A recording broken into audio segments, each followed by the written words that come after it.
Hey guys, welcome to this week's podcast episode. And I've got a bread and butter guest for you today, Wyatt Simon. He's a professional in the real estate industry.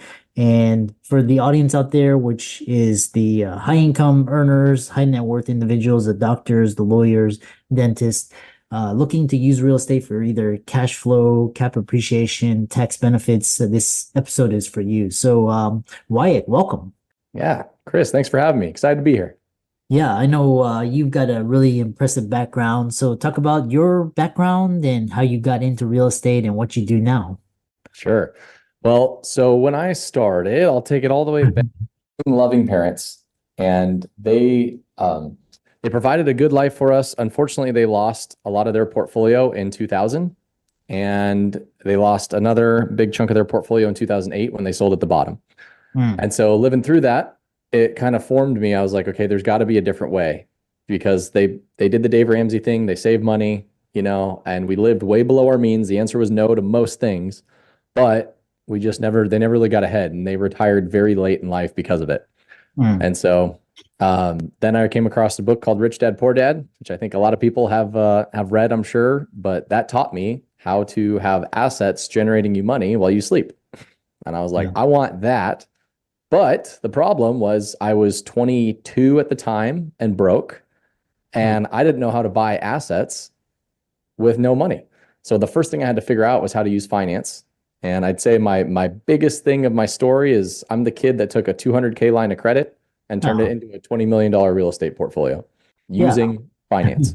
And we can, like I said, my financial freedom journey also started with Rich Dad, and that just opened my eyes to what was really going on. And once I read that, it was like the media, school, government, all these are just kind of brainwashing us. So, keeping us poor. So the one thing is talking about is so I love this idea, and so for this 200K line of credit, talk about like, was what got like your credit? Was it your job or your profession? Like, why would someone give you 200K to go invest in real estate? Great question. Well, I got fortunate. We'll say that. So I didn't know. I learned about this thing called the BRRRR strategy.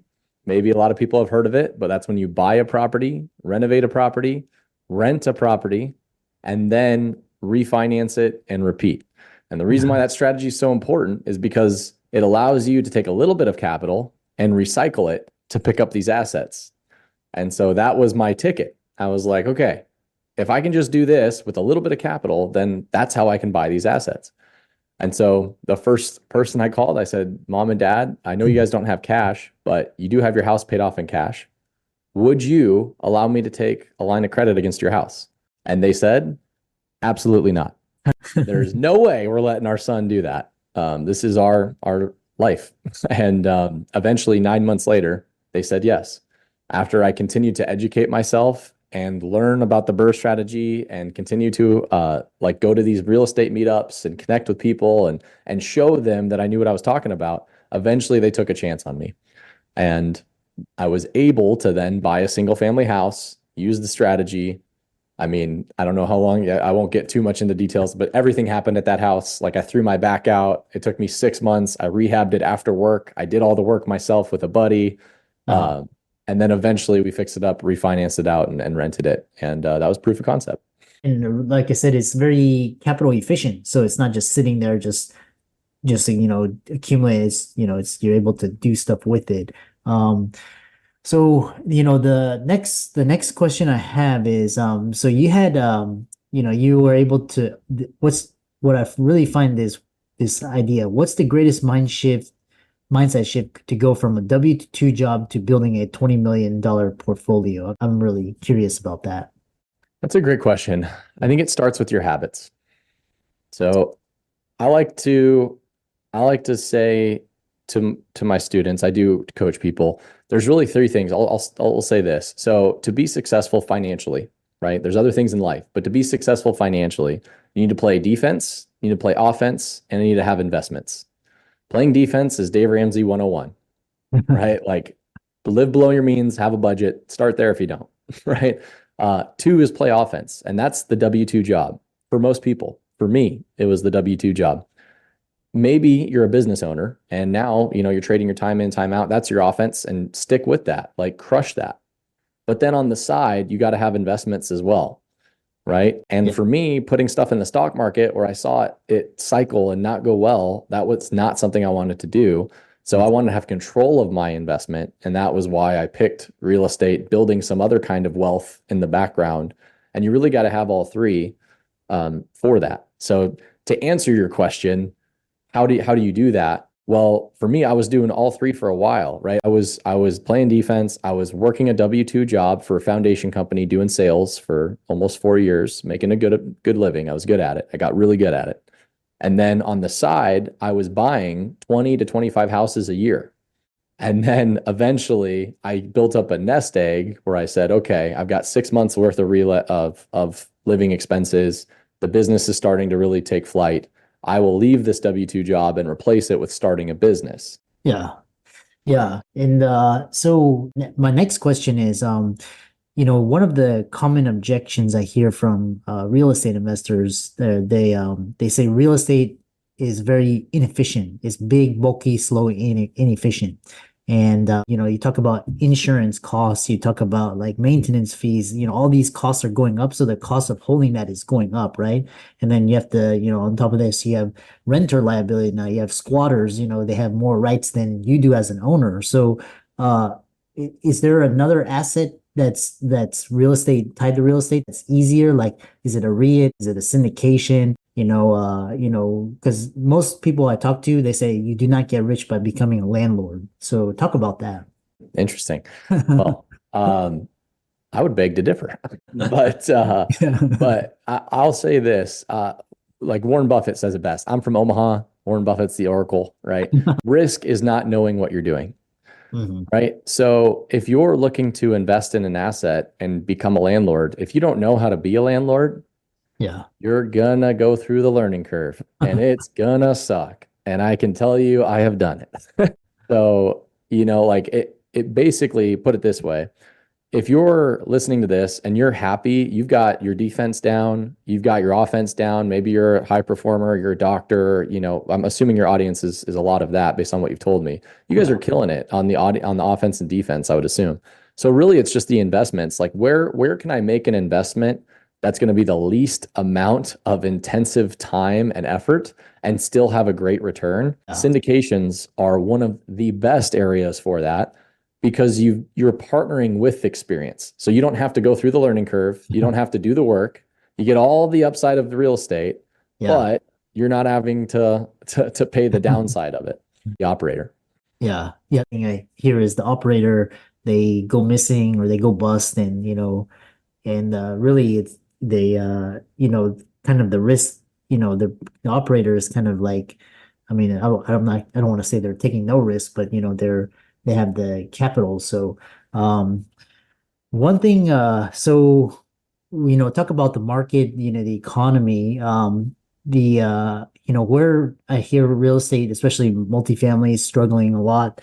How do you see the real estate market playing out, interest rates, just kind of your big macro framework and picture?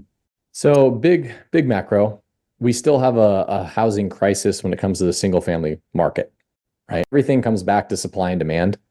Right. And so if we have a lack of supply and still an increase in demand, there is going to be opportunity. Right. So real estate is still looking good on that front when it comes to supply and demand. Obviously, interest rates affect things. And I personally don't think we're going to go down in interest rates anytime soon, especially with where inflation is. I think we're going to stay here, maybe even go up a little bit. But is there money to be made in real estate? Absolutely. And so what I think the most important factors are is that, number one, you're looking at the operator and vetting them to make sure that they actually have the experience and can perform. And number two, that you're going after value add opportunities where you don't have to bet on whatever is going to happen macro wise, but you can actually force appreciation by taking over a mismanaged asset or an underperforming asset and making it perform with a good operator. I think that's the sweet spot. I highly doubt they're gonna change interest rates much. They made, kind of this June period is kind of that that kind of the looming deadline. It's going to be really interesting. And then so talk about this, so single family, but especially after COVID, commercial is not in the multifamily. And then the other sector that I found really interesting was industrial and storage. And there's actually niches within the real estate that are doing well. I think also retirement homes. So I'm not sure if you have that experience, but I'd like to hear your 2 cents. Yeah. Well, I don't. To be honest with you, I've done hundreds of single families and I do multifamily units and we own a property management company, so we service that. I don't know what I don't know yet. And yeah, I did do a storage facility and I can say that I think there is benefit to that. Yeah. However, I didn't do it at scale. I bought like a little 43 unit storage facility and I started chasing people for, like $40 rents. And I was like, I have late fees that are more than this. It's just not worth the time. So I think if you're going to do something, you got to do it at scale and in those industries. That's my limited 2 cents take. The Yeah. other question I have is because I've invested in real estate too, and one thing that is always a risk, like a big concern to me, is property management, and it's always like changing, and there's always problems. So why would somebody start property management? Because they want to go the hard route. No, man, I do not. I mean, if you're going to be in real estate long term, then Yeah, it's worth it because it's one of the main factors. I think when it comes to real estate investing, operations are 80% of it. And so if you don't have the operations in-house, if you're outsourcing operations, yeah, you're putting a lot of risk in someone else's hands. And sometimes property management companies, third party, can do good, but a yeah, lot of the times the ones that do good end up having employees turnover. And so after 2 or 3 years, now you go through the cycle of, oh, we got to fire them and transition to another one. And yeah, then when you transition, it seems like it's a 50-50 shot if that other one's going to be good anyways. right. And it's a painful transition. So why did I do it? It's because I knew no one else was going to care about it like ourselves. And honestly, I had a bad property management company and we fired them. We hired another one and they Yeah, weren't performing. And so eventually we said, all right, if we're gonna raise capital and do it, like if I'm gonna actually raise capital, I have to be able to look at you in the eyes and say, I can make sure this goes well. yeah, So, yeah. yeah. The other question I had was this the new, like, there was the NAR, there was a lawsuit, that settlement where basically now real estate brokers' commissions are going to be cut in half, or pretty much. So if you're making really good, your income's essentially half that. So and again, I'm not sure if you can speak to this, but is it beneficial to be a realtor these days? With just kind of, seems like everything is trying to disintermediate and just kind of push out the middlemen. What are your thoughts? It depends. It depends. So I'm very familiar with this. I actually just got my agent's license recently, and I was extremely against it for the majority of my investing life. Yeah. The reason why I got it is because there's so many ancillaries that unlock because of it. There's a lot of deals that happen off market, pre-market, and when you can get your license and run in those circles, it just opens up a lot of opportunity. Uh-huh. So I think there is opportunity to get your license. It just takes some time. Do you need it as an investor? Absolutely not. I built over 20 million without it, so you don't need it. To speak specifically to the NAR and what happened is now I think it's really great for investors, and I think it's going to be great for high performing agents that know how to negotiate. Because Mhm. what they did is they basically said that now real estate agents don't have the listing seller does not have to pay a buyer's fee. Uh-huh. Mhm. And so now whenever a broker goes to list a property, they used to say, hey, I'll list it for 6% flat or 4.2% flat. And they would pay half of that commission to the buyer's agent and they would keep half of that commission.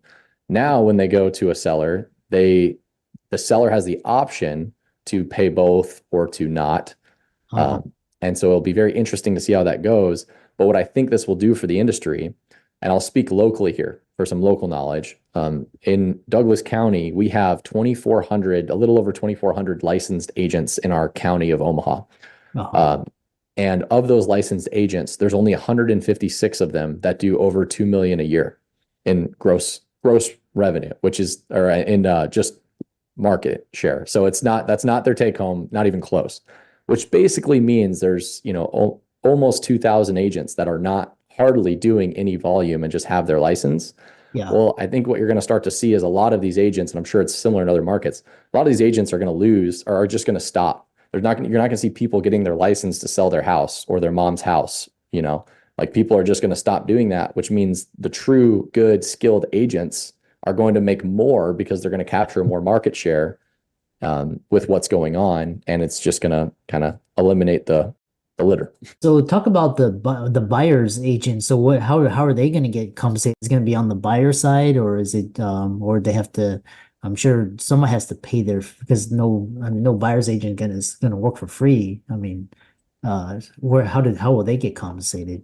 Right. So now they get compensated by their buyer, and so they either have to work with a buyer that's willing to do that, or they only show houses that are agreeing to pay a buyer's fee, which means if you list without a buyer's fee, then your house is so much less likely to be sold because it's going to get a lot less traffic from the people that are quote unquote working as a fiduciary for you.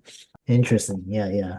That's going to be really fascinating. Or a bunch of agents are going to go to the listing side because that's where all the money is being made. And I think that's where the majority of agents like to get to anyways. Kind of my final question is, you've seen, these, like the whole process is very, I don't want to say antiquated, but it's very slow. And in some reasons that's very good. But, talking about because I know with like stock market transactions, now everything's digital. And I think they're trying to make like real estate transactions digital, like and make it easier. What are your thoughts on that? And, simplifying the whole, process. I don't know if you have thoughts on that.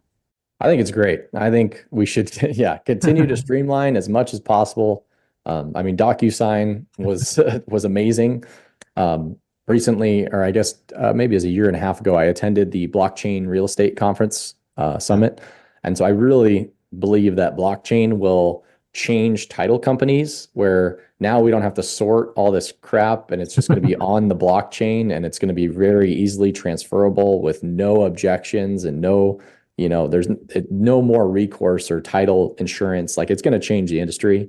Yeah. It's just a matter of time before states start to adapt it, but I'm definitely behind it.